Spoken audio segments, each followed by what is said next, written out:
Lloyd Frontera is shocked upon seeing this.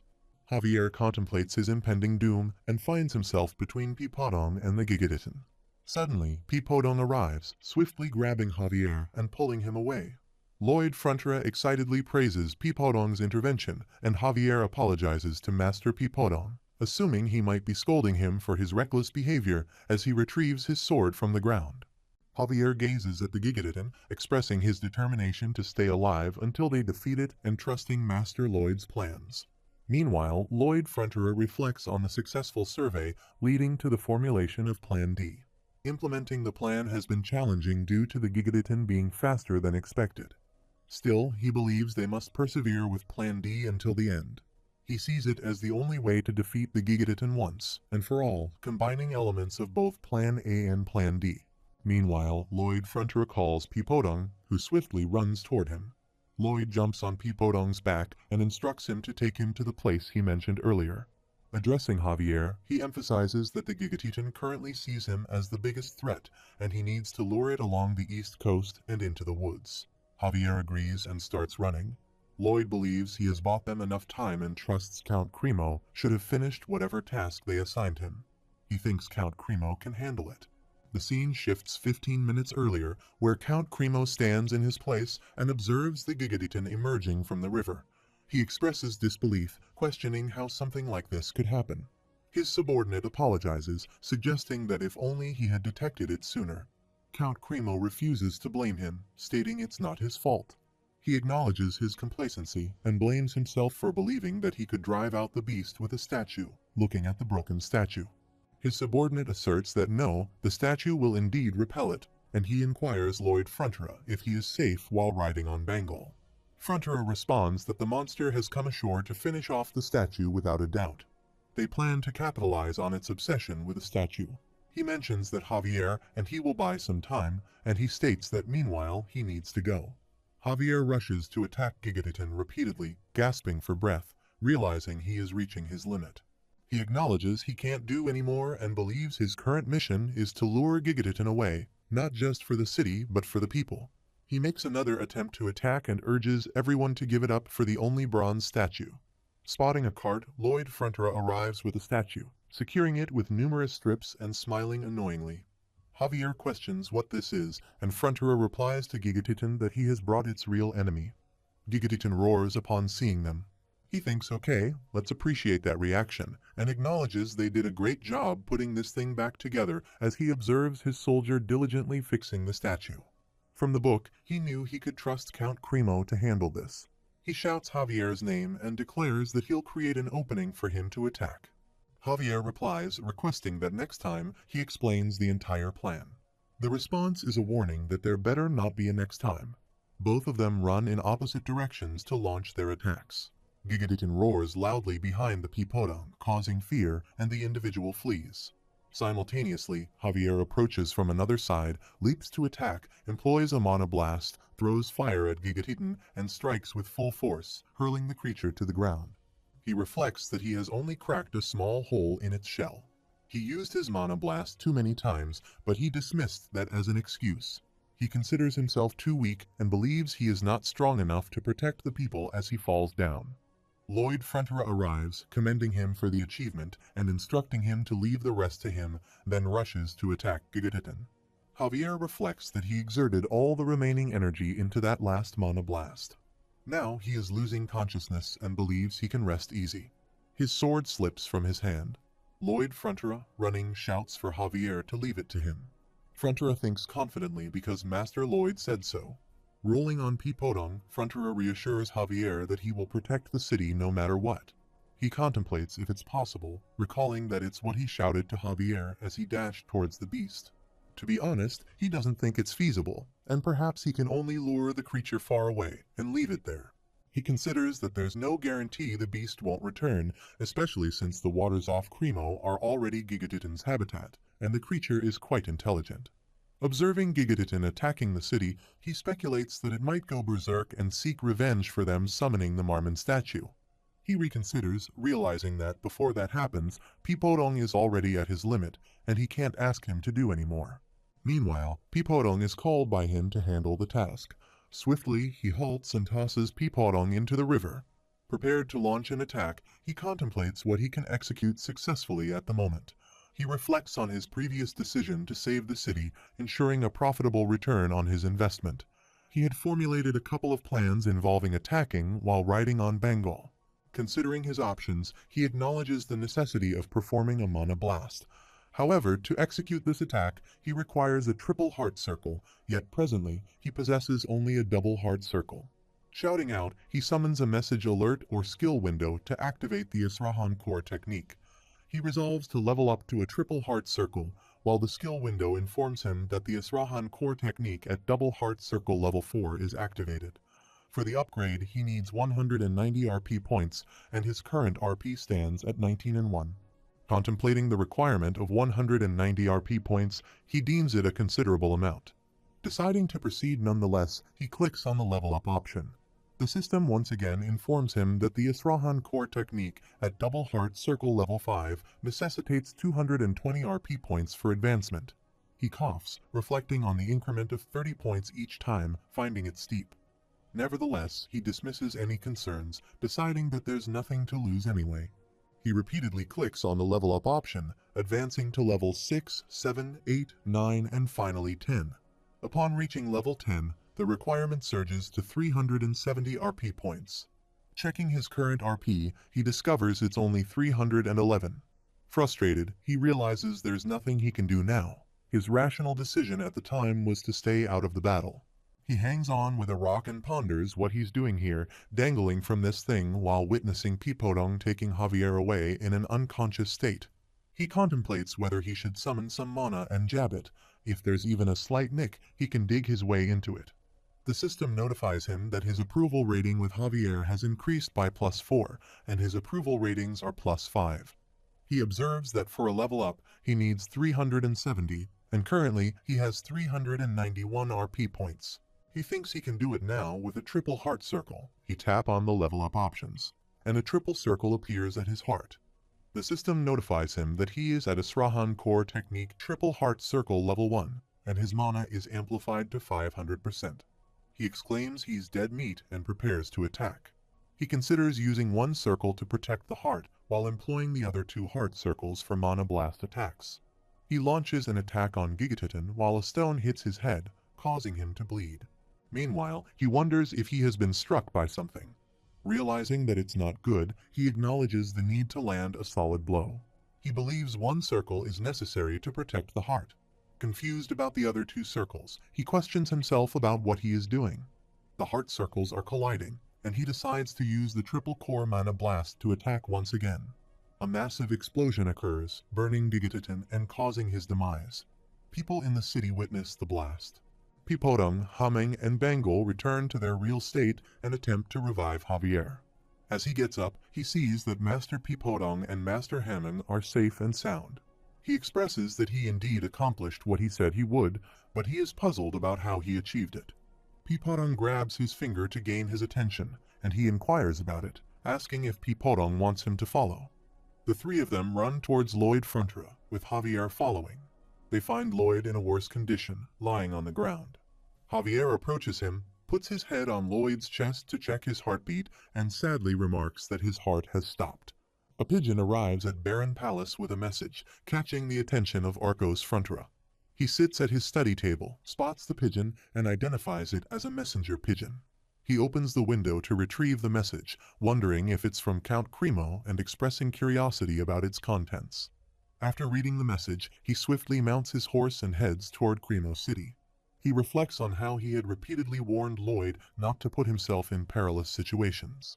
Recalling the message that informed him of his eldest son, Lloyd Frontra, successfully completing all the construction work needed in Cremo, he feels a sense of concern. Marbella decides to accompany him, expressing surprise at his sudden departure without any preparations. She questions how he could leave so unexpectedly, looking at her and Bayern. Meanwhile, Arcos Frontra informs her that it will be a long journey without any breaks, and he intends to go alone with Bayern. She questions what he is talking about, expressing that he seems to have forgotten that she rides much better than him. Arcos thinks, however, that immediately afterward, Cremo faced a grave peril during which Lloyd Frontra and his guard, Sir Javier Asraran, saved many lives through acts of sacrifice and valor. Master Lloyd then fell into a bizarre unconscious state, prompting everyone to quickly move to Cremo. Reflecting on the past, Arcos recalls that Lloyd Frontera used to be a despicable boy, but now he has become the most diligent and trustworthy son.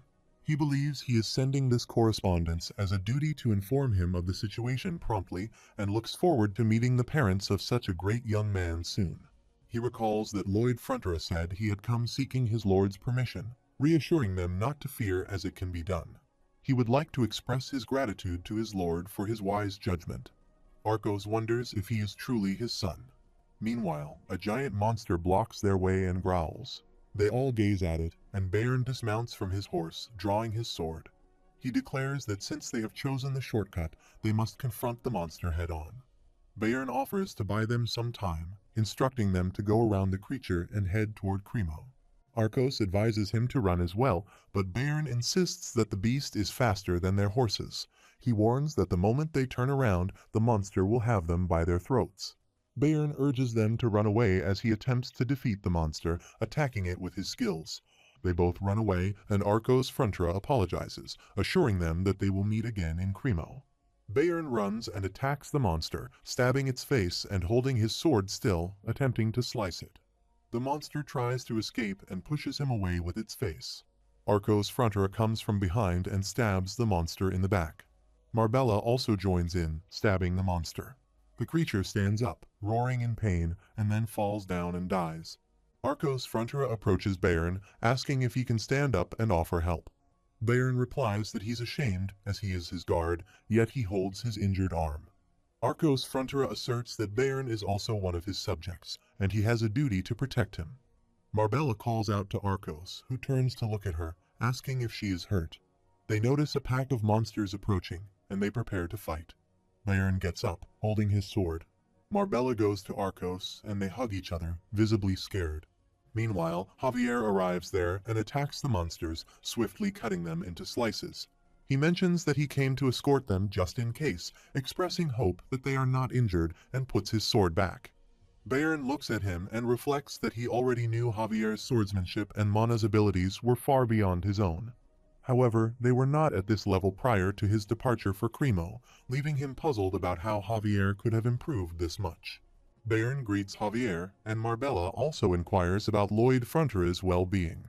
Javier bows down in front of them and replies that he doesn't know. He can't tell if Lloyd is alive or not. He goes into a flashback where Lloyd Frontera kills Gigatitan and also becomes unconscious. Javier comes closer to him while Pipodong, Humming, and Bangle try to wake Lloyd up. Javier thinks that if he leaves them now, their estate, his newly found home, would be lost. He grabs Lloyd's hand and tries to check his pulse. After a few minutes, he thinks there is a pulse, but his heart has definitely stopped. It's faint, but he's breathing, and Javier wonders how this can be happening. He puts his hand on Lloyd's chest, realizing that it's a triple heart circle. They are all spinning around at an unbelievable speed, and he can't judge the condition of Lloyd's heart due to the magnetic field. The strong mana rotations are keeping Lloyd alive in the place of his heart. Javier concludes that a triple core mana blast is responsible for how Gigatitan came to be that way and acknowledges that Master Lloyd is truly strong. The scene shifts to the city where people are once again repairing their houses. Bayern, Arcos Frontera, and Marbella arrive with Javier, and they look around. Javier informs them that the young master is at the Count's manor, and a doctor is tending to him, but his condition has not improved. Arcos Frontera expresses how terrible it is to think that it was just him and Lloyd fighting against the monster. Javier refuses to take credit, stating that he was merely the sword that Master Lloyd was wielding, and that it was Master Lloyd's strength that vanquished the monster. Marbella wonders where Lloyd is and how their son has that sort of power. A person asks if they are all heading to the Count's manor too. Another person responds affirmatively, saying that they can't do much, but it is the least they can do for him and Lloyd Frontera. If not for Lloyd, he would have frozen to death by now, even as he was rushing towards the Gigatitan. He mentions that he doesn't know how many people he saved. Another person adds that he thought he was doomed to die buried beneath all that rubble and had given up, awaiting death.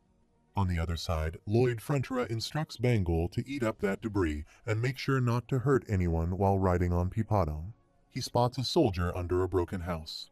Marbella notes that the embers must have spread from fireplaces because of the statue fragments. A lady approaches her and mentions that if left alone, this whole area would have been engulfed in flames. She recalls seeing the giant hippopotamus that appeared during construction, spewing out water and extinguishing the fire. The lady adds that she saw it as well. That's the summons called forth by the man named Lloyd. She emphasizes that right now in the city, who knows how many people owe him their lives. After a while, the whole city gathers in front of the palace, and they all pray that their parents, kids, wives, and everyone's savior will open their eyes. The town pot stirrer shouts, questioning if all of them have lost their senses. He asserts that if only that man had not made a platform for that statue, none of this would have happened. Ultimately, it's all his fault. Everyone looks at him surprisingly. They think the town pot stirrer appears and gets upset when left out, and the public becomes agitated. People start gossiping and beating him. They think he is swiftly suppressed. On the other side, a flash appears in Lloyd's heart, and the system notifies him that his courage and sacrifice have deeply moved the people of Cremo. He will receive an enormous reward for this achievement and shows another option to click here for more details. Lloyd Frontera opens his eyes, gets up, and says his head really hurts. He remembers using the triple core mana blast like a fool and asks if he is alive right now. The system notifies him that probably if he were dead, he wouldn't even be able to have a dream. He asks if his heart shouldn't have exploded, and the system again notifies him that he will find that out soon enough. It emphasizes that there is something much more important to check on right now. He agrees, and Javier enters his room. He tells Javier that he's just the man he wanted to see and asks when they said they would pay them for the construction. Javier replies that it seems he is in good health now. Arcos Frontera and Marbella enter the room and rush towards him, hugging him tightly. They both become emotional, and his father asks if he is okay. His mother expresses her relief and asks if he has any idea how worried they are. She wonders if he is really their Lloyd, acknowledging that the unsettling question isn't what's important right now. She thinks she is just thankful that he is alive. The scene shifts to the royal capital Magenta. Her Royal Highness, the Empress Alicia Termina Magentano, states that Count Cremo's letter reports the complete destruction of Gigaton. She finds it intriguing to learn that such a man exists in her kingdom. She orders a messenger to be sent to the Frontera barony and bring both this man and his guard back to the royal capital. Her subordinate bows and says, as his wish, His Majesty. She remarks that they should see if the contents of this letter are indeed true, expressing her intention to meet this man and judge for herself. The system notifies that the stories of his great courage, wisdom, and self-sacrifice are spreading all over the land. Lloyd looks at this message and says he's uninterested because he has received bonus RP for his elevated social status, and his bonus RP reaches plus 1500.